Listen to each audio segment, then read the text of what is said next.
ओम गणेशाय नमः। ओम नमः शिवाय। मैं निखिल ज्योतिषाचार्य आप सभी का मेरे चैनल पर पुनः स्वागत करता हूं। आशा करता हूं कि आप सभी स्वस्थ होंगे। महादेव की कृपा आप सभी पर सदा बनी रहे। ये वीडियो कर्क यानी कि कैंसर के लिए बहुत विशेष है, क्योंकि वीडियो है अगस्त 2025 के मासिक राशिफल के बारे में। कैसा रहेगा अगस्त का महीना कर्क के लिए। जो मेरा मासिक राशिफल होता है वो प्रमुखतः जीवन की मुख्य चीज़ों पर आधारित होता है, जैसे कि सामान्य विश्लेषण, career, business, income, investment, love life, married life, students और सेहत। और इसके साथ ही वीडियो के अंत में मैं कुछ विशेष उपाय भी बताता हूँ, जिसके करने से महीने की सकारात्मकता में वृद्धि अवश्य होती है। यदि आपकी लग्न राशि या चंद्र राशि कर्क है, दोनों ही गाइडेंस के लिए इस राशिफल को देख सकते हैं। जहाँ से ज़्यादा सूट करता है, रिलेट करता है, वहाँ से इसको ऑब्जर्व कीजिए। व्यक्तिगत तौर पे मेरा मानना है लग्न से देखेंगे तो अच्छा है। इनकेस नहीं पता है आपको अपनी लग्न राशि, तो आप अपनी चंद्र राशि से भी इसको देख सकते हैं। शुरू करते हैं इस अत्यंत महत्वपूर्ण राशिफल का। शुरू करते हैं सामान्य विश्लेषण के साथ। सर्वप्रथम ये महीना ऐसा है जहाँ पे आपके लग्न भाव में बुध आदित्य योग रहेगा, और बुध तो यहाँ विद्यमान रहेंगे ऑलमोस्ट पूरे महीने। अब प्रॉब्लम यह है कि बुध जो है वो 11 तारीख तक वक्री रहेंगे, और वो आपके 12वें घर के स्वामी हैं और आपके तीसरे घर के स्वामी हैं।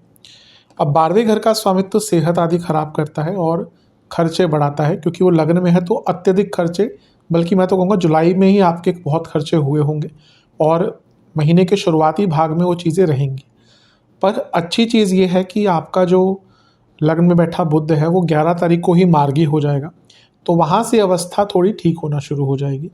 सूर्य क्योंकि 17 तारीख तक आपके लग्न भाव में है और वो धन स्थान के स्वामी हैं, तो पैसा कमाने में प्रॉब्लम नहीं आएगी, प्रॉब्लम पैसा बचाने में आएगी या फिर खर्चों पे आएगी। 12वें घर के स्वामी भी हैं, तो जिनको ऑलरेडी कोई हेल्थ इशू चल रहा था, बहुत केयरफुल रहें। महीने का शुरुआती भाग जो हेल्थ इशू ऑलरेडी प्रिवेलिंग है उसको और ज़्यादा गंभीर कर सकता है। पर अच्छी चीज़ यह है कि वक्री ग्रह स्ट्रांग होता है, तो आपके उपचे भाव का स्वामी भी स्ट्रांग है। तो ये महीना ना शुरुआत से ही आपको अपने अंदर एक आपके अंदर जज्बा रहेगा कि मुझे अब कुछ बड़ा करना है। ये भाव कि हाँ कुछ बदलाव करना है, ये भाव कि हाँ अब कुछ बदलना है, ये भाव कि मुझ में गलती है वो समझकर चेंज करना है, ये भाव इस महीने बहुत प्रबल रहेगा। और जिस व्यक्ति में ये भाव आना शुरू हो जाता है वो अवश्य सफलता की कसौटी पर खरा उतरता है। सूर्य धनेश हैं, बुध तीसरे घर के स्वामी हैं। कुछ स्किल बेस्ड काम करते हैं तो उसका भी लाभ आपको प्राप्त होगा। मान के चलिए कि 11 तारीख तक का समय थोड़ा सा कष्टकारी ज़्यादा है, उसके बाद चीज़ें काफ़ी ठीक होना शुरू हो जाएंगी। लग्न पर और किसी ग्रह का प्रभाव ज़्यादा नहीं है, लग्नेश तो आपके बहुत तेज़ भागते हैं, इसलिए बाकी ग्रहों की स्थिति पे चलते हैं। पहला जो बदलाव है बुध का ही होगा, जैसे मैंने कहा राशि नहीं बदलेगी अपितु मार्गी वो हो जाएंगे। जो पहला राशि परिवर्तन होगा वो होगा सूर्य का। सूर्य आपके धन स्थान में आकर बैठ जाएंगे, ये होगा 17 अगस्त को। अपने ही भाव में आ रहे हैं, बहुत अच्छा है। अपनी ही राशि में आ रहे हैं, बहुत अच्छा है। धन के नए योग बनेंगे, पर यहाँ पे ग्रहण दोष युक्त हो गए सूर्य, राहु केतु के एक्सेस में फंस गए, तो बुरी इन्वेस्टमेंट्स इससे बचिएगा। यहाँ पे कभी कभी क्या होता है ना, व्यक्ति अचानक से कुछ ऐसी जगहों पे इन्वेस्ट पैसा कर देता है जिसमें वो बाद में जाकर पछताता है। वाणी पर भी नियंत्रण बहुत अनिवार्य रहेगा, स्पेशली कार्य क्षेत्र में और स्पेशली अपने बॉसेस से, क्योंकि सूर्य बॉसेस के कारक है। दूसरा भाव अर्थ त्रिकोण है, एक कम्युनिकेशन गैप बॉसेस से बहुत आ सकता है, जिसके कारण प्रॉब्लम्स बहुत बढ़ सकती हैं। हाँ, अच्छी चीज़ यह है कि सूर्य केतु की युति, कोई पैसा फंसा हुआ था, पैतृक संपत्ति से लाभ, दोनों के लिए ही बहुत अच्छा बनता है। वाणी पर बहुत कंट्रोल इस महीने में सूर्य के गोचर के बाद से करना पड़ेगा। इसके बाद जो गोचर होगा वो होगा शुक्र का, और शुक्र आपके लग्नस्थ हो जाएंगे, यानी कि लग्न में ही आकर बैठ जाएंगे, और ये होगा 21 अगस्त को। अपने आप में बहुत शुभ है, क्योंकि लाभ स्थान के स्वामी चौथे घर के स्वामी, और अपने आप में परम शुभ ग्रह बुध, जैसा मैंने अभी रिसेंटली एक वीडियो में बताया था कि वो कंडीशनल बेनिफिक होते हैं। अगर वो शुभ ग्रहों के साथ बैठते हैं तो शुभता उनकी बढ़ जाती है। तो ये शुक्र के साथ बैठने के कारण और लग्न में उनका शुक्र बुध योग, इसको लक्ष्मी नारायण योग भी कहते हैं। ये अपने आप में बता रहा है कि महीने का अंतिम भाग आपके लिए बहुत अच्छा रहेगा। 21 तारीख के बाद से लाभ भी होगा, काम भी बनेंगे, नई अपॉर्चुनिटीज़ भी मिलेंगी, प्रॉपर्टी खरीदने का योग भी है, क्योंकि चौथे घर के स्वामी 12वें लग्न में भाव में है, और क्योंकि चौथे घर के स्वामी 12वें घर के स्वामी और चौथे से 12वें के स्वामी के साथ हैं, तो ये प्रॉपर्टी बेचने का योग भी बन जाता है। ज्ञान प्राप्ति के लिए, कुछ क्रिएटिविटी के लिए भी बहुत अच्छा योग है। तो हाँ, महीने का शुरुआती भाग में भी थोड़ा सा ट्रबलसम रहे, लेकिन अंतिम भाग जो है वो काफ़ी अच्छा है। इस महीने ध्यान आपको गुरु और शनि पर देना पड़ेगा, क्योंकि गुरु क्या है, वो अतिचारी हैं, उनकी स्पीड बहुत बढ़ रही है, आगे जा रहे हैं वो, इतनी स्पीड बढ़ जाएगी कि वो, अभी हम अगस्त की बात करें तो सितंबर अक्टूबर में वो राशि बदल लेंगे। और ये शनि जो है, ये महाराज पीछे की तरफ जा रहे हैं, वक्री, ये राशि नहीं बदलेंगे पीछे की तरफ जाते हुए, लेकिन वक्री अवश्य हैं। तो ये जो एक गुरु का अतिचारीपन है और शनि की वक्रता है, ये थोड़ा सा ना डेस्परेशन क्रिएट करेगी। किस चीज़ में? पहला तो ये आपके 12वें घर में हो रहा है और 9वें भाव में हो रहा है। ये लग्न से 12वां, ये 10वें से 12वां। जॉब चेंज में बहुत डेस्परेशन मत लाइएगा कि अभी करनी। दूसरा, बहुत सारे बदलाव भी एक साथ लाने का प्रयास मत कीजिएगा। ये इस प्रकार का गोचर है कि व्यक्ति बहुत सारे बदलाव एक साथ ले आता है, ये भी मैं करूँगा, वो भी मैं करूँगा, ये भी करूँगी, वो भी करूँगी, और उस चक्कर में ना चीज़ों को हैंडल नहीं कर पाता। इस प्रभाव से बचिएगा। ये जो गुरु अतिचारी हैं, इन पर राहु का प्रभाव भी है और वो अष्टम से देख रहे हैं, तो ये एक इम्पल्सिवनेस और अनिश्चितता भी दिखाता है। तो जो भी कार्य करना है, बहुत सोच समझकर, pros and cons, positives and negatives, हर चीज़ को संभल कर ही करना है। मंगल तो बने रहेंगे तीसरे घर में, जो बहुत अच्छा स्थान है उनके लिए, और शनि का वक्र प्रभाव उन पर रहेगा, तो भाई बहनों का संबंध थोड़ा बिगड़ सकता है। इवन भाई बहनों के बीच में प्रॉपर्टी को लेकर भी वाद विवाद हो सकते हैं, तो इस चीज़ पर बहुत ध्यान दीजिएगा। अन्यथा तो ये बदलाव का मौका और एक शारीरिक ऊर्जा दिखाता है आपके अंदर रहेगी, अपने आप को सुधारने का, अपने कार्यों को सुधारने का अवसर मिलेगा। विशेष प्रेडिक्शंस, ये महीना ऐसा है जहाँ पर बुध का गोचर होगा 30 अगस्त को, तो वो अगले महीने में ही मैं लूँगा, कोई फ़ायदा नहीं इस महीने जाना। ये महीना अपनी गलतियों को समझने का है, बहुत इम्पॉर्टेंट होता है टाइम टू टाइम एक्नॉलेज करना। अपने आंतरिक रूप से मन को थोड़ा सा संयमित करने का महीना है। भाग्य का साथ मिलेगा और एक रिदम मिलेगी। अगर आपने अपनी कमियों को जाना ना, इस महीने आपको रिदम एक प्राप्त होगी। अपनी गलतियों को कन्फ्रंट कीजिए, अपनी कमियों को कन्फ्रंट कीजिए और उनको ठीक कीजिए। यकीन मानिए, ये बदलाव बहुत लॉन्ग टर्म काम आएगा। अपने घर वालों को टाइम दीजिए, अपनी परंपराओं को समझिए, अपनी ऊर्जा को समझिए और एक समन्वय बिठाने की कोशिश कीजिए। इच्छाओं की प्राप्ति बहुत होगी, स्पेशली शुक्र के गोचर के बाद बहुत पैसा मिलेगा, बहुत अच्छा काम करने का मौका मिलेगा।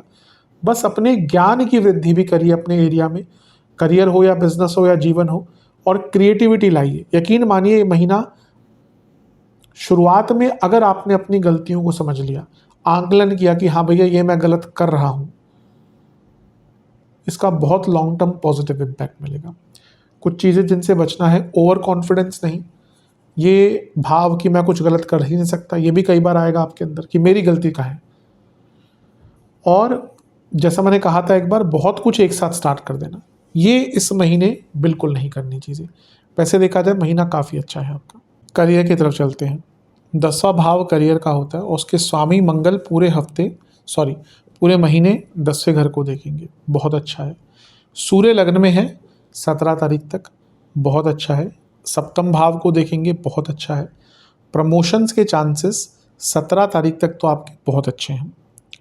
इसके साथ ही क्योंकि मंगल की अवस्था अच्छी है, तीसरे घर में है और वो आपके 10वें भाव को देख रहे हैं जो उनकी स्वराशि है, और वो छठे घर को भी देख रहे हैं जो उपचय भाव है। ये भी उपचय भाव, ये भी उपचय भाव, ये भी उपचय भाव। ये अपने आप में इंडिकेट करता है कि जो दृढ़ता है, प्रोडक्टिविटी है, कार्यकुशलता है, काम को सॉल्व करने की, प्रॉब्लम को सॉल्व करने की कैपेसिटी है, वो इस महीने आपकी बहुत अच्छी रहेगी। तो अपने आप में बहुत शुभ है ये। बुध भी मार्गी हो जाएंगे 11 तारीख को, तो यहाँ से भी थोड़ी सी जो दुविधाएं आ रही थी, जो कम्युनिकेशन प्रॉब्लम आ रही थी कार्य क्षेत्र में, जो मंदता आ गई थी, आप कार्यों को पूर्ण नहीं कर पा रहे थे, वो दूर होगी। पहला जो गोचर होगा यहाँ से थोड़ा केयरफुल रहेगा, क्योंकि सूर्य का गोचर होगा। अब ये पैसा वैसा बढ़ने के लिए ठीक है, क्योंकि धन स्थान के स्वामी हैं, अपने ही स्थान में आ रहे, लेकिन केतु के साथ बैठ गए और सूर्य कारक हैं बॉसेस के। ऑलरेडी नवम में वक्री शनि चल रहे हैं, जो बॉसेस का स्थान है, तो बॉसेस से प्रॉब्लम्स थोड़ी सी बढ़ सकती है 17 तारीख के बाद से। और इसमें मेजरली मिसकम्युनिकेशन, तालमेल की कमी और ईगो क्लैशेस ज़्यादा रहेंगे, तो ये थोड़ा सा केयरफुल रहने की प्रॉब्लम है नवम में, क्योंकि शनि हैं ऑलरेडी और मंगल भी देख रहे हैं, मंगल भी उग्रता है, तो ना बहुत बहस हो सकती है, तो इससे थोड़ा सा अपने आप को बचा कर रखिएगा। शुक्र का गोचर भी होगा 21 तारीख को, और वो लग्न में ही आकर बैठ जाएंगे।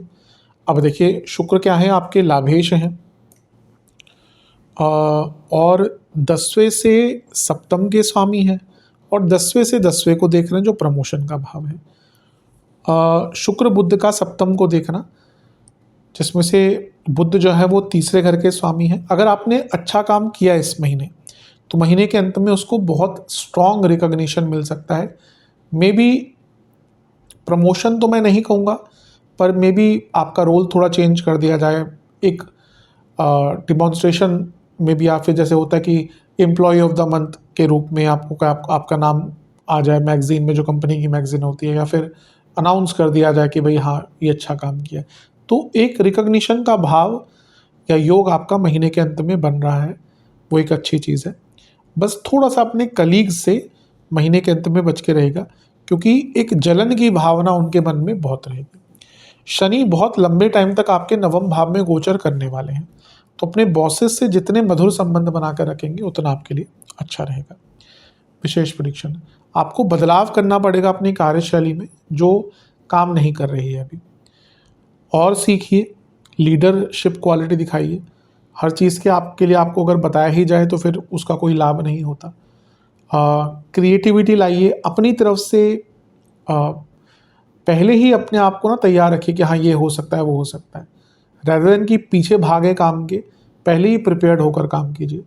अगर कार्यक्षेत्र में क्या होता है ना कि आजकल क्योंकि मेल फीमेल दोनों काम करते हैं, तो ठीक है, हेल्दी फ्लर्टिंग भी चलती है, पर ये महीना ऐसा है उन चीज़ों से दूर रहिएगा, बहुत तंग करेगी। बैलेंस आता हुआ दिख रहा है, अगर आपने ये समझने का प्रयास किया कि आपकी गलतियाँ कहाँ थी और उस पर काम किया। एक इंडिविजुअलिटी बनाने की कोशिश कीजिए कि हाँ जाना जाए आपको कि हाँ भाई आप ये काम अच्छा करते हैं। यकीन मानिए, अगर आपने थोड़ा सा प्रयास किया तो ये महीने का अंतिम भाग आपके करियर में कोई बहुत बड़ा सुखद अनुभव, कोई बहुत अच्छी न्यूज़ आपको देके जा सकता है। मल्टीटास्किंग करिए, प्रिपेयर्ड रहिए, अपने सीनियर्स को ये दर्शाइए कि आप बड़े रोल्स लेने के लिए तैयार हैं, तभी आपको वो लाभान्वित करेंगे। महीना ठीक है जॉब के हिसाब से। चलते हैं बिजनेस की तरफ। देखिए बिजनेस में सबसे पहले सप्तमेश की स्थिति देखते हैं। सप्तमेश जो है वक्री हैं, ठीक है, जो उनको बली तो बनाते हैं। ये महीना जो है ये बदलाव का है, क्योंकि शनि, वक्री शनि पर मंगल का प्रभाव भी है और वो आपके योग कारक है, तो बहुत टाइम से काम तो बढ़ेगा, इसमें कोई दो राय नहीं है। लेकिन अगर देखिए आपने अपने कमिटमेंट स्ट्रक्चर, बिजनेस का वे ऑफ वर्किंग, इसको ठीक नहीं किया, तो काम भले ही मिल जाए, आगे चलकर आप उसको कर नहीं पाएंगे। तो ये महीना रिक्वायर्स कि आप अतीत में जाएं, देखिए कि गलतियां कहाँ पे हुई हैं, क्या आपकी मशीनरी ठीक है, मैन पावर ठीक है, क्या स्किलफुल हैं आपके एम्प्लॉयज़, बड़ा काम है छोटा काम है जितना भी है, क्या आपको अपने एम्प्लॉयज़ को कुछ सिखाने की आवश्यकता है या कुछ नए एम्प्लॉयज़ को लाने की आवश्यकता है। क्योंकि यहाँ ये तो दिख रहा है कि काम आपको बड़ा मिल जाएगा, लेकिन अगर आप प्रिपेयर्ड ही नहीं हैं और कल को आपने काम में कोई गलती करी, तो भाई जिसने पैसा दिया है वो तो फिर बोलेगा कि आपसे काम ढंग से नहीं हुआ, प्रॉब्लम भी क्रिएट करेगा। तो यहाँ पे ना गो बैक, ऑब्जर्व कि कहाँ पे गलतियाँ हुई हैं और उनको ठीक करने का मौका मिलेगा। पैसा आएगा इस महीने, उसमें कोई दो राय नहीं, बस इस पर बहुत ध्यान दीजिएगा। सप्तम पर बुध का प्रभाव पूरे महीने रहेगा ऑलमोस्ट, सूर्य का प्रभाव 17 तारीख तक रहेगा। वो धनेश है, यानी कि पैसा कमाने के मौके मिलेंगे। हाँ, बुध वक्री हैं 11 तारीख तक, इसलिए कोई बहुत बड़ा रिस्की डिसीजन 11 तारीख तक मत लीजिएगा। जहाँ पे कन्फ्यूजन है वहाँ पर कोई बड़ा डॉक्यूमेंट वगैरह साइन मत कीजिएगा। पहला गोचर सूर्य का होगा, वो आपके धन स्थान में आ जाएंगे। वैसे ठीक है, लेकिन क्योंकि सप्तम से अष्टम में एक ग्रहण दोष लग गया, कोई बड़ा नुकसान आपका हो सकता है 17 तारीख के आसपास। इसके बाद अगला गोचर होगा शुक्र का, और वो 21 तारीख को आपके लग्न में आके बैठ जाएंगे। शुक्र तो क्योंकि अपने आप में लक्ष्मी के कारक हैं, लाभ स्थान के स्वामी हैं, सप्तम से केंद्र के स्वामी हैं, लग्न में आकर बैठ गए, तो 21 तारीख के बाद पैसा बहुत तेज गति से आएगा। बस ये जो ग्रहण दोष का प्रभाव है, और जो मैंने शुरू में कहा कि बदलाव अगर आप नहीं ला पाए, नहीं समझ पाए, तो लॉन्ग टर्म बेनिफिट तो दूर की बात है, नुकसान ज़्यादा आपको उठाने पड़ेंगे। एक चीज़ और देखनी है कि सप्तम से छठे में गुरु हैं जो बहुत अति वक्र हैं, तो कभी कभी क्या हो सकता है ना, व्यक्ति बहुत ज़्यादा आगे की सोचकर अभी पैसा इन्वेस्ट कर देता है कि 5 साल बाद ये हो जाएगा तो मैं अभी पैसा लगा लेता हूँ। ये मत कीजिएगा। मैंने जो पीछे जाने वाली बात करी कि पहले ये देखिए कि कहाँ पे गलतियाँ हो रही हैं, उनको सुधारिए, वो ठीक है, लेकिन बहुत प्री प्लानिंग करना इस महीने नुकसान देगा। विशेष प्रेडिक्शन, थोड़ा बच के रहिए अपने पार्टनर से, या फिर अगर आपका बहुत बड़ा बिजनेस है तो अपने एम्प्लॉयज़ से, क्योंकि हो सकता है ये स्पेशली उन पे एप्लीकेबल है जिनका बहुत बड़ा बिजनेस है, क्योंकि लगता है कोई आपका पार्टनर या आपका एम्प्लॉय ही आपके ट्रेड सीक्रेट्स आगे शेयर कर रहा है। कुछ नयापन कार्यशैली में रहिए, कम्युनिकेशन को बेटर कीजिए, पार्टनर्स के साथ हो, बाकी लोगों के साथ हो। अगर मन में कुछ विचार आ रहे हैं उनको इम्प्लीमेंट करने की कोशिश कीजिए, आइडियाज़ को इम्प्लीमेंट करने की कोशिश कीजिए। और सबसे बड़ी बात है कि आगे बढ़िए। जब तक सोचते ही रह जाएंगे कि ये करेंगे करेंगे, तो वो सोच ही रह जाएगी। पुरानी चीज़ों से सीखने की आवश्यकता बहुत है। अगर ये महीना भी आपने यही सोचते रहे कि अभी तो चल रहा है, क्या दिक्कत है, यकीन मानिए भले ही अभी उसका नेगेटिव इम्पैक्ट ना दिखे, आगे आने वाले टाइम में अवश्य दिखेगा। थोड़ा सा आपको एक एटीट्यूड बदलना पड़ेगा बिजनेस के प्रति। थोड़ा लेड बैक एटीट्यूड से लेकर निकलकर एंटिसिपेशन वाले एटीट्यूड पे आ गए ना, तो यकीन मानिए बहुत लाभ होगा इस महीने। चलते हैं इनकम, इन्वेस्टमेंट और एक्सपेंसेस की तरफ। पैसे के लिए महीना ठीक है। शुक्र पहले 12वें घर में रहेंगे, वो बहुत अच्छा स्थान होता है उनका धनागमन के लिए। सूर्य धन स्थान के स्वामी पहले लग्न में रहेंगे 17 तारीख तक, फिर वो लग्न से धन स्थान में ही आ जाएंगे, तो ठीक है, धन आगमन के लिए ठीक है। खर्चे बहुत होंगे और जुलाई में ही हो गए होंगे, और जब तक शुक्र 12वें घर में है और इवन लग्न में भी उनका आना खर्चे तो बढ़ाएगा, तो खर्चों पे तो मैं आऊँगा ही, खर्चे काफ़ी होंगे, लेकिन पैसों के लिए ठीक है। इन्वेस्टमेंट शुरुआती 10 दिन अच्छे हैं, बीच के 10 दिन अच्छे नहीं हैं, अंतिम 10 दिन ठीक है। मतलब कि अगर आप किसी के थ्रू इन्वेस्टमेंट करते हैं तो अंतिम 10 दिन सबसे अच्छे हैं।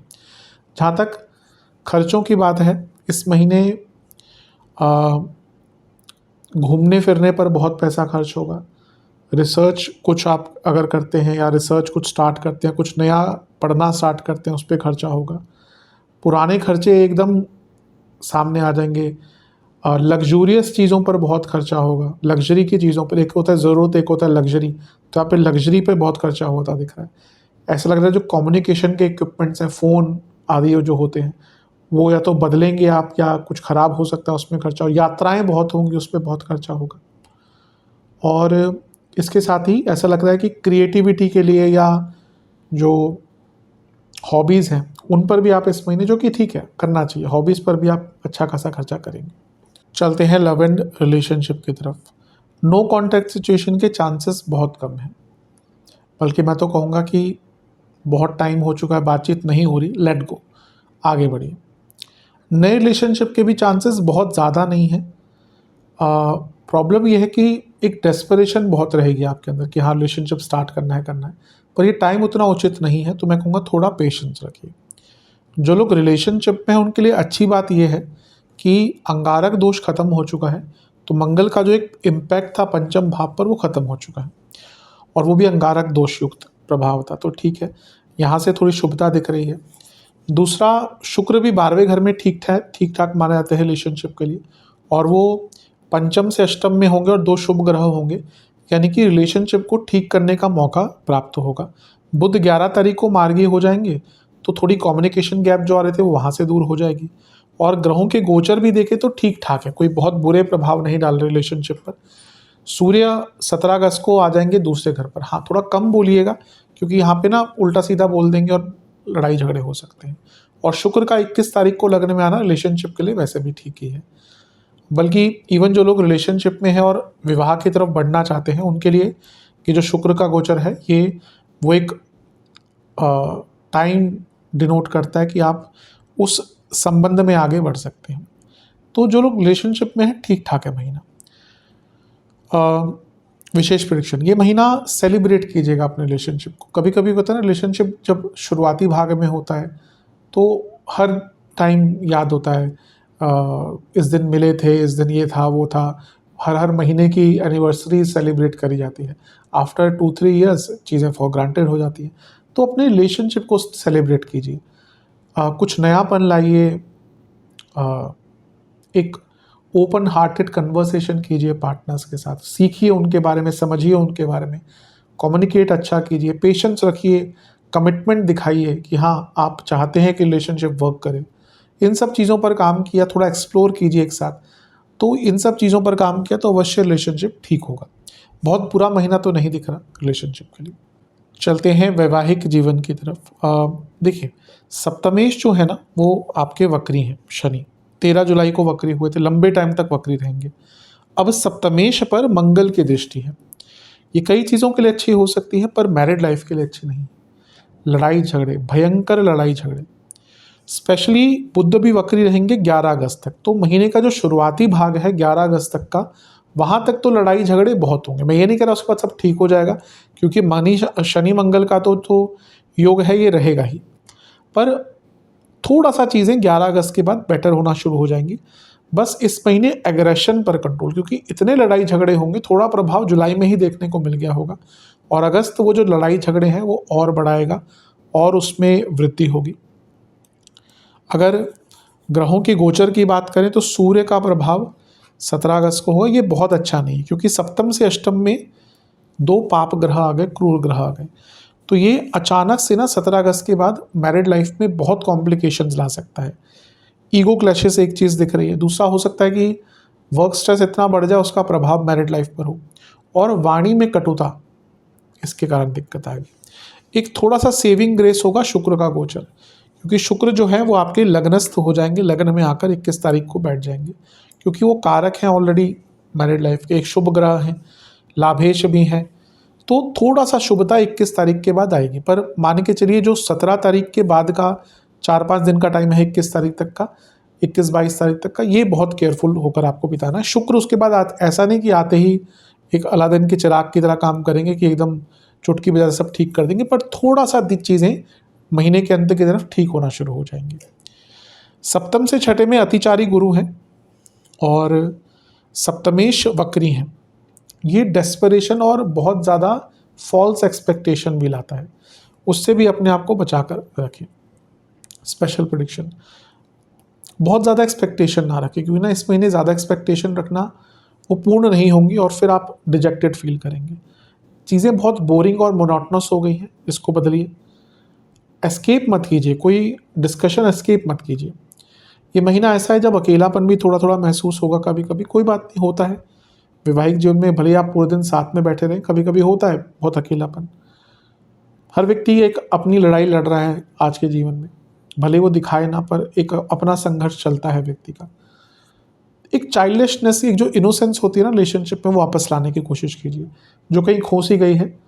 और बहुत ज़्यादा शो ऑफ मत कीजिए, स्पेशली सोशल मीडिया पे, कि हम ये कर रहे हैं वो कर रहे हैं।